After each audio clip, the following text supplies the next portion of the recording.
കായിക താരങ്ങളുടെ പാരിതോഷികം കൊടുത്തു തീർക്കാൻ കായിക വകുപ്പ് ആദ്യഘട്ടമായി 1.5 കോടി രൂപ അനുവദിച്ചു. കായിക വകുപ്പിൽ അല്ലെങ്കിൽ ഈ കായിക രംഗത്ത് വരും ദിവസങ്ങളിൽ വലിയ മാറ്റം ഉണ്ടാകുമെന്ന് തന്നെയാണ് എന്റെയും പ്രതീക്ഷ. എന്തായാലും ദേശീയ അന്തർദേശീയ മത്സരങ്ങളിൽ പങ്കെടുത്ത അല്ലെങ്കിൽ മെഡൽ നേടിയ കായിക താരങ്ങൾക്ക് കഴിഞ്ഞ 8 വർഷമായി സർക്കാർ പ്രഖ്യാപിച്ചിരുന്ന പാരിതോഷികം മുടങ്ങിക്കിടക്കുന്ന സാഹചര്യം ഉണ്ടായിരുന്നു.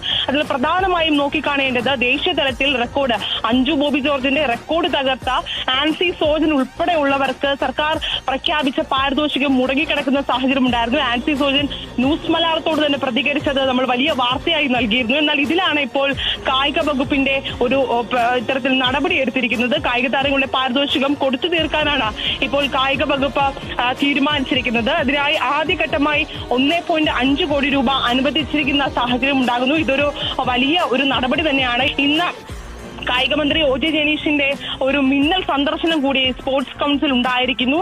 ഇതൊക്കെ നോക്കിക്കാണുന്നത് വരും ദിവസങ്ങളിൽ കായിക വകുപ്പിൽ അല്ലെങ്കിൽ സ്പോർട്സ് കൗൺസിലിൽ വലിയ മാറ്റങ്ങൾ അല്ലെങ്കിൽ നടപടി ഈ അടുത്തിടെ വന്ന വലിയ ആരോപണങ്ങൾ ഉണ്ടായിരുന്നു. സ്പോർട്സ് കൗൺസിലിൽ വലിയ ഇത്തരത്തിൽ ഈ സാമ്പത്തിക ക്രമക്കേട് അല്ലെങ്കിൽ അധ്യാപകർക്ക് ഉൾപ്പെടെയുള്ളവർക്ക് ഇത്തരത്തിൽ ശമ്പളം മുടങ്ങിക്കിടക്കുന്ന സാഹചര്യം ഉണ്ടാകുന്നു. എന്നാൽ ഇതിനെല്ലാം തുടർച്ചയായി വരുന്ന പരാതികളിലാണ് ഇപ്പോൾ മന്ത്രി ഒ.ജെ. ജനീഷ് ഒരു മിന്നൽ ഇത്തരത്തിൽ സന്ദർശനം നടത്തിയിരിക്കുന്നത്. വരും ദിവസങ്ങളിൽ വലിയ ഇത്തരത്തിൽ ഈ നടപടികൾ ഉണ്ടാകുമെന്ന് തന്നെ പ്രതീക്ഷിക്കേണ്ടതുണ്ട്.